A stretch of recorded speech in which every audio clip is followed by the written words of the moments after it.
Magandang gabi po sa inyong lahat na sumusubaybay po dito sa online Bible Study ng Unity.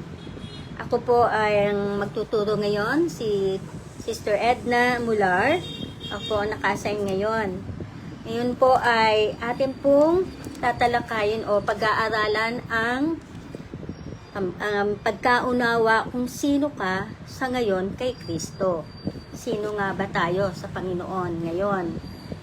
Ngayon po ang Panginoong Jesus o ang Panginoon ay may layunin po ng Diyos na ibalik tayo sa kanyang orihinal na kalagayan na naiwala ng unang Adan. Ang nais ng Panginoon, ibalik tayo doon dahil ayaw niyan tayo ay mapahamak. Yun sabi po sa Genesis, at dahil special nga ho tayo sa nilikha ng Panginoon, sabi po doon, pinamahala ng Panginoon ng Diyos ang halaman ng Eden sa unang tao, kay Adan. At sila nga yung namahala. Sabi nga po dito sa verse 16 ng Genesis chapter 2, at iniutos ng Panginoong Diyos sa lalaki na sinabi, sa lahat ng punong kahoy sa halamanan ay makakakain ka na may kalayaan. Verse 17, datapot sa kahoy na pagkakilala ng mabuti at masama ay huwag kang kakain, sapagkat sa araw na ikaw ay kumain niyaon, ay walang pagsalang mamamatay ka. So, dito nagsimula yung ating kasalanan, kaya tayo po ay makasalanang lahat. Pero, kung sinunod nila ang Panginoon sa utos, hindi magkakaganon eh. Di po ba? Hindi tayo magkakasala. So, ano po ba yung original na plano ng Diyos? Ito yung tayo ay dapat maging malinis, walang kasalanan, makasama niya sa kanyang kaharian. Pero hindi nangyari yon, di po ba? Binigay ng Diyos ang kanyang kaisa-isang anak na si Jesus upang tubusin ang ating kasalanan. Na ito ay para sa atin. Sa krus ay namatay siya, pero hindi na natili, napatay ang Panginoong Jesus. Siya ay buhay. Siya ay nag-aantay sa atin. Sabi nga po, sapagkat gayon na lamang ang pag-ibig ng Diyos sa sanglibutan, binigay niya ang kanyang bugtong na anak na si Jesus, upang kung ang sino mang sa kanya'y sumampalataya ay huwag mapahamak, kundi magkaroon ng buhay na walang hanggan. Sinasabi po yan sa 1:16. Kung may Biblia po kayo, pwede nyo pong tingnan. No po? Kaya nga po, ang Diyos, ang plano niya sa atin, ay bilang espesyal na nilikha niya, yung makapiling niya sa kanyang kaharian.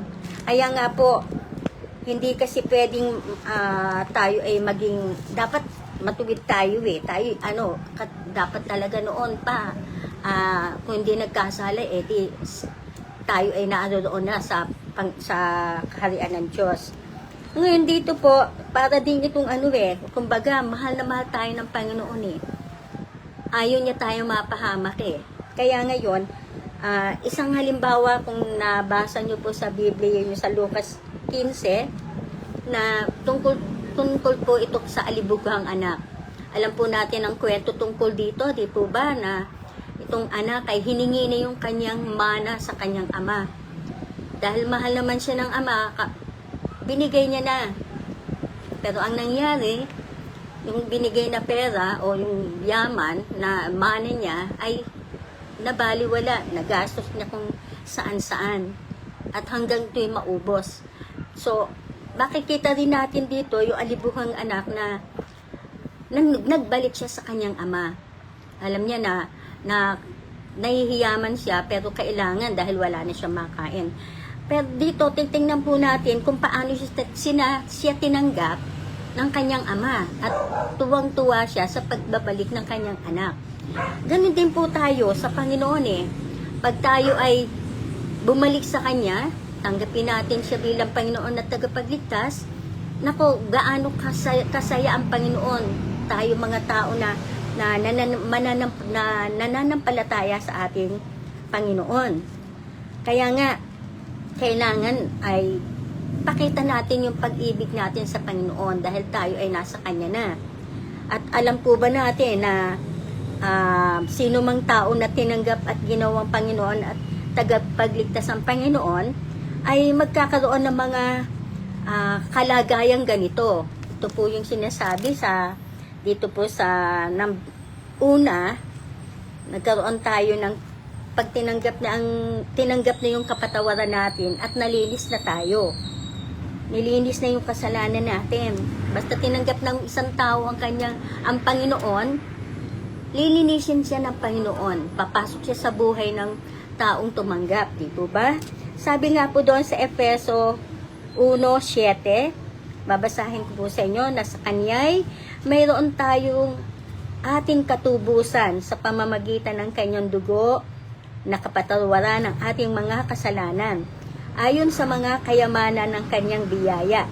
So by grace, dahil sa biyaya niya, tayo ay naligtas. So ito yung unang kalalagayan ng isang taong nanampalataya sa Panginoong Hesus. Nagkaroon siya ng, anong sinabi? Tinanggap yung kanyang, tumanggap tayo ng kapatawaran. Tapos nilinis niya tayo. Yun po ang sinasabi. At sabi din po sa Gawa 26:18, upang sila'y magsitanggap ng kapatawaran. Ayan, binanggit na po dito. Ng mga makasalanan at ng mga mana sa kasamahan ng mga pinapaging banal sa pamamagitan ng pananampalataya sa akin. Nagsinabi, hindi po ba? Napakaganda. At sabi din po sa mga Gawa, busundan niyo po ako kung meron kayong Bible, buksan po ninyo. Sa Gawa 10:43, siya ang pinatotohanan ng lahat ng mga propeta na ang bawat mananampalataya, sasampalataya sa kanya ay magkakamit ng kapatawaran. Yun. Sa mga kasalanan sa pamamagitan ng kanyang pangalan. Sino yun? Ang pangalan Panginoong Hesus. At sa unang Juan din po, sinasabi sa 1:9, kung ipinahayag natin ang ating mga kasalanan, ay tapat at banal siya na tayo patatawarin sa ating mga kasalanan at lilinisin. Ando na salitang lilinisin sa lahat ng kalikuan. So, napakaganda yung offer ng Panginoon. Meron tayong kapatawaran, lilinisin pa yung ating ginawang kasalanan. Ang linaw po, di ba? At pinatawad naman, nalinis pa tayo. Tumanggap tayo sa ating Panginoon bilang tagapagligtas at ating Panginoon. Kaya naroon ang kapatawaran at kalinisang binigay ng Panginoon. So, ang una, napatawad tapos nilinis. Ang pangalawa po, naging anak ng Diyos. Sa 1:1-12 po, ganito ang sinasabi, datapwat ang lahat ng sa kanya ay nagsitanggap, ay pinagkalooban niya sila ng karapatan o kapangyarihang maging mga anak ng Diyos sa makatuwid bagay ang mga nagsisisampalataya sa kanyang pangalan. So, andoon yung karapatan na tayo ay matatawag ng anak ng Diyos. Paano na yung iba? Di ba na hindi tumanggap? So, hindi sila kabilang. Napakapalad natin dahil tayo ay anak na ng Diyos. Dahil tinanggap natin ang Panginoon sa buhay natin. Atin siya ang binibigay natin sa kanya ang tiwala natin. Di po ba? So, ang linaw-linaw po nito na sino man. Kaya, mas maganda na talagang ang pananampalataya natin ay magpatuloy. Huwag tayong titigil. Dahil magiging anak lang tayo ng Diyos kung atin siyang pagtitiwalaan ng ating buhay. Kailangan po ay sa puso talaga. Hindi yung sinabi lang. Nasa puso yung paghingi natin ng tawag sa Kanya. No po? So, una, napatawad, tapos nalinis pa ang kasalanan natin. Tapos, number 2, naging anak tayo ng Diyos. Pangatlo, isa na tayong tagapagmana. Para din niyang kung kay mayaman ng ama mo, magkakaroon ka ng mana para din yun, sa alibughang anak. Magkatulad lang po, di po ba? May yaman na ibibigay sa iyo. Ang Panginoong Hesus, ang binigay niya, tagapagmana tayo na kanyang kaharian. Gaano kaganda yun sa atin na tayo ay binigyan ng mana ng Panginoon. Ang sabi niya sa Roma 8:17, at kung mga anak ay mga tagapagmana nga, mga tagapagmana sa Diyos, at mga kasamang tagapagmana ni Kristo. Kasama ni Kristo. Kasama natin ang Panginoon, di ba? Tagapagmana tayo eh. Kaya, napaka dakila ng Panginoon. Tayo ay may mana na. Ando doon yung mana na binibigay sa atin. At, kung sabi sa Colossus 1:12, isa pa rin pong katotohanan na nagpasalamat sa Ama na nagpaging dapat sa atin upang makabahagi sa mana ng mga banal sa kaliwanagan.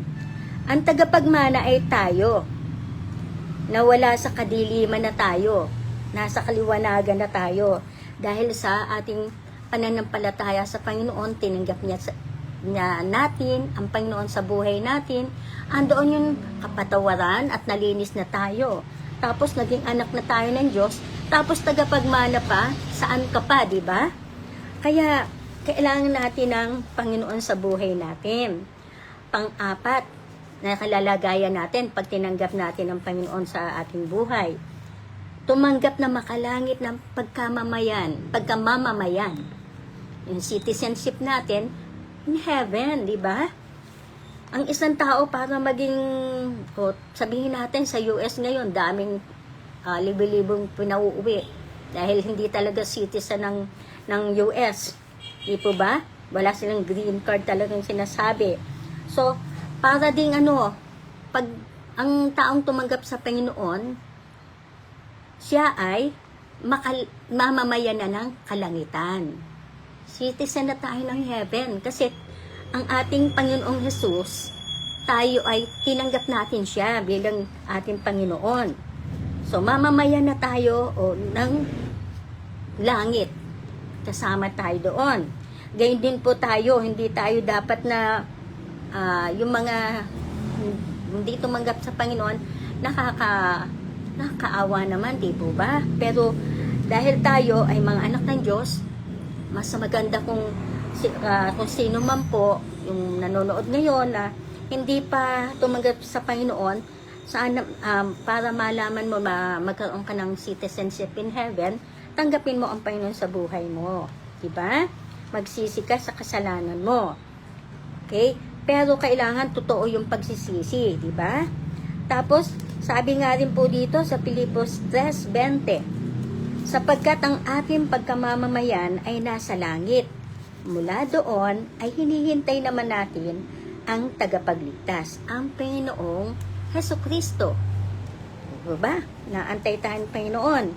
Darating yung time na yon, na tayo ay magkasama-sama, kasama ang Panginoong Hesus, napakasaya. Diba? Panglima po, ikaw ay isang bagong nilalang. 2 Corinthians 5:17 sa ikalawang Korinto ng 5:17 po. Sa Bible, mababasa natin na, kaya't kung ang sino man ay na kay Kristo, siya ay bagong nilalang. New creation na siya. Ang mga dating bagay ay nagsilipas na, narito, sila'y naging pawang, naging bago. Meron akong naisip na isang na katulad nito yung butterfly po ba? Pato-paro. Maganda ang pato-paro, di po ba? Nakakawiling tingnan siya, lahat lumilipat sa ating mga hardin o sa halaman, dumadapo.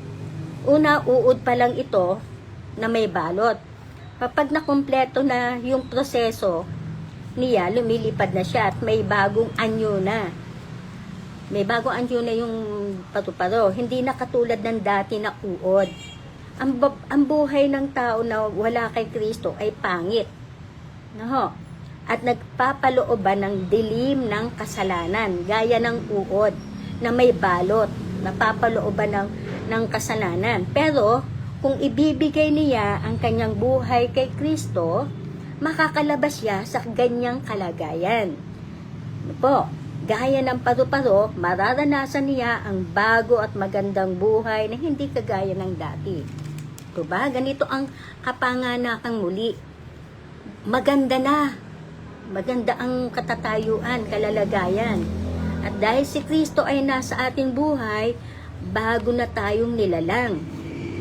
Okay? At ito po ang ating tatandaan, bagong nilalang.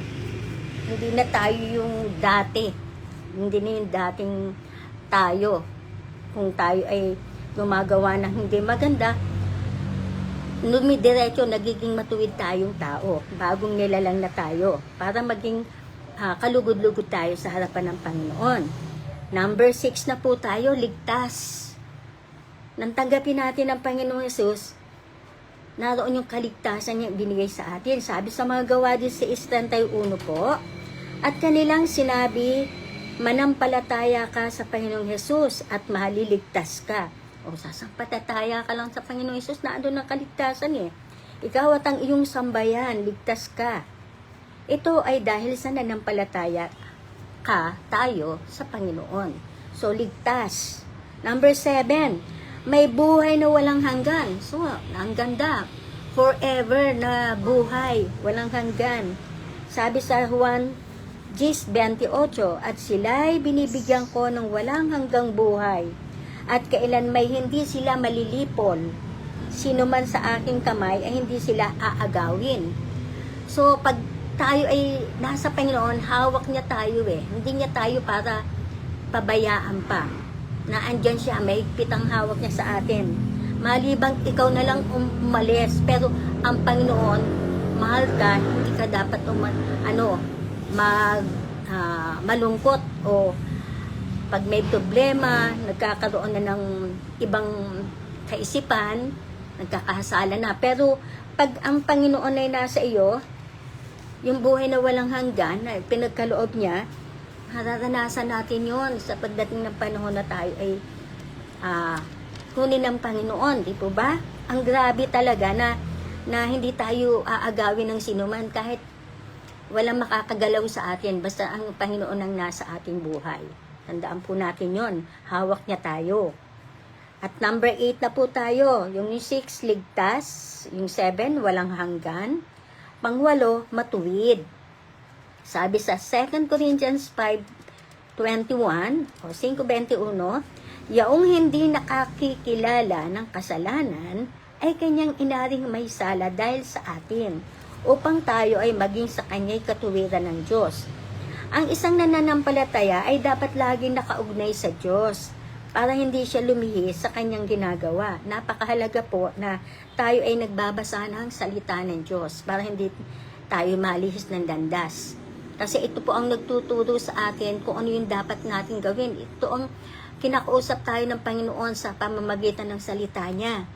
Para yung ating, lagi tayong gumagawa ng matuwid. Po, tinutuwid niya lahat ang ating mga landas. At para sa lahat ng ginagawa na desisyon, yung kilos natin, sa pag-iisip natin, hawak na ng Panginoon yan eh. Hindi niya tayo talaga pababayaan eh. Dahil ang gusto niya, magtuloy-tuloy tayong maging matuwid at sa harapan niya. In a sense na nabibigyan natin siya ng kaluguran dito. Na po. At pang-siyam, pinili. Ito ang napakaganda rin na kalalagayan natin pag nasa Panginoon tayo. Tayo ay pinili. Ang sabi sa Juan 15:16, ako'y hindi ninyo hinirang, ngunit kayo'y hinirang ko. At akin kayong inihalal upang kayo'y magsiyaon at magsipagbunga. At upang manatili ang inyong bunga, upang ang anumang inyong hingin sa Ama sa aking pangalan ay maibigay niya sa inyo. Amazing, di po ba? No? Na tayo ay hindi tayong pinili. Siya ang pumili sa atin. Napakaganda noon, no? Kaya pag naano ko to na siya ang pumili sa atin, ay sobrang naiyak ako. Kasi biruin mo, piliin ka. So, pinili tayo ng Panginoon. Ayaw niya kasi tayo mapahamak. Gusto niya makasama sa kanyang kaharian. Di ba? Amazing. At dakila talaga ng Diyos. Mismo siya ang pumili sa atin. So, grabe yung pagmamahal niya sa ating mga anak niya. Mga tayo makasalanan man, pero kinuha niya tayo doon sa lublob na kasalanan. Ayaw niya tayong mapalagat doon. So, nakakagalak sa puso natin na malaman na tayo'y pinili. Di ba? Talaga napakabuti ng Panginoon. Ito ang nais niya sa atin para bumalik tayo sa original na plano niya sa atin. Po? At Pang-sampu at bilang huli, ang iyong pangalan ay nakasulat sa aklat ng buhay sa kalangitan. So, pag tinanggap natin ng Panginoon sa ating buhay, that time, that moment, nung oras na yon, sinulat na yung pangalan natin sa aklat ng buhay, di ba? Tapos, ang mga anghel sa langit nagkakatuwa dahil sa kaligtasan mo nung tanggapin mo ang Panginoong Hesus sa buhay mo. Siya yung talagang sabi nga dito sa Lucas 10:20, kundi inyong ikagalak na nangasusulat ang inyong mga pangalan sa langit. Antemano, di po ba? Nang isuko natin ang ating buhay sa Panginoon, si Jesus bilang Lord and Savior natin, siya na yung may hawak ng buhay natin, siya na yung nagbibigay sa atin para maging matuwid yung ating landas na lalakaran dito sa mundong ito. Dahil ang buhay natin sa mundo ay pansamantala lang at tayo ay citizens na nga o mamamayan na ng kalangitan. Meron tayong buhay na walang hanggan, meron tayong kaligtasan, pinili tayo ng Diyos, andyan lahat yung tayo ay kapatawaran at nalinis ang ating mga kasalanan, at yung nga pagiging tagapagmana ng kaharian ng Diyos at naging anak ng Diyos. Yan, yun ang kalalagayan ng anak ng mga tumanggap at nagsisampalataya sa Panginoon. Di po ba? At ito yung amazing grace talaga. Ka-amaze na talaga ang Panginoon pag pinagtawalaan natin.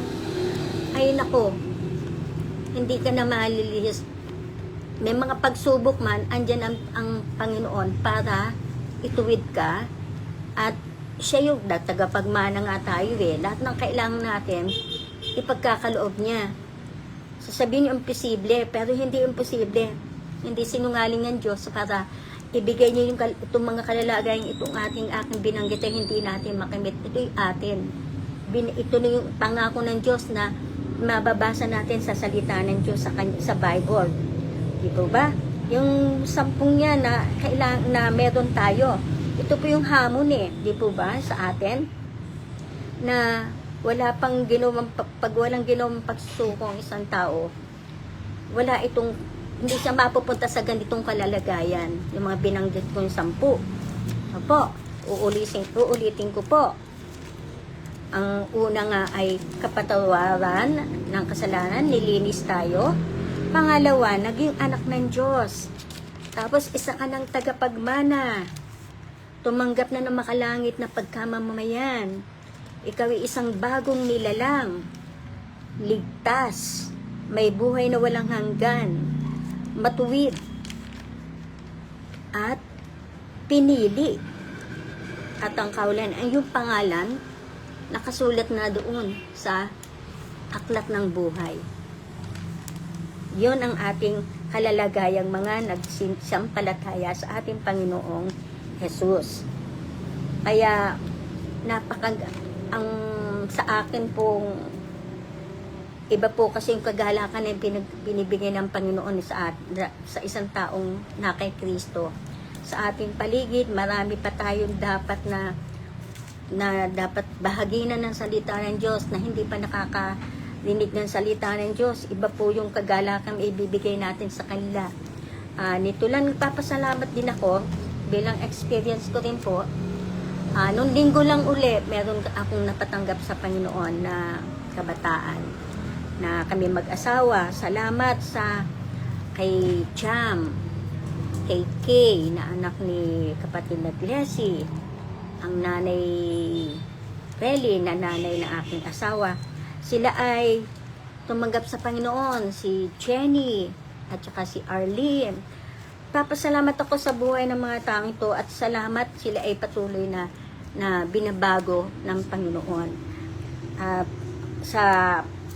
Wag na pong dapat ngayon na ang tayo ay mag-isip kung sino man po ang hindi pa gumagawa ng pagtanggap, kung sino man po yung nanonood ngayon, madali lang, manalangin ka lang sa Panginoon na tanggapin mo siya, manampalataya ka sa Panginoong Hesus, papasok sa iyong puso. Babaguhin ka ng Panginoon. kahit ano pa man ang ating katatayuan sa buhay. Ito na yung araw ng pagliligtas, so antayin maging huli pa ang lahat.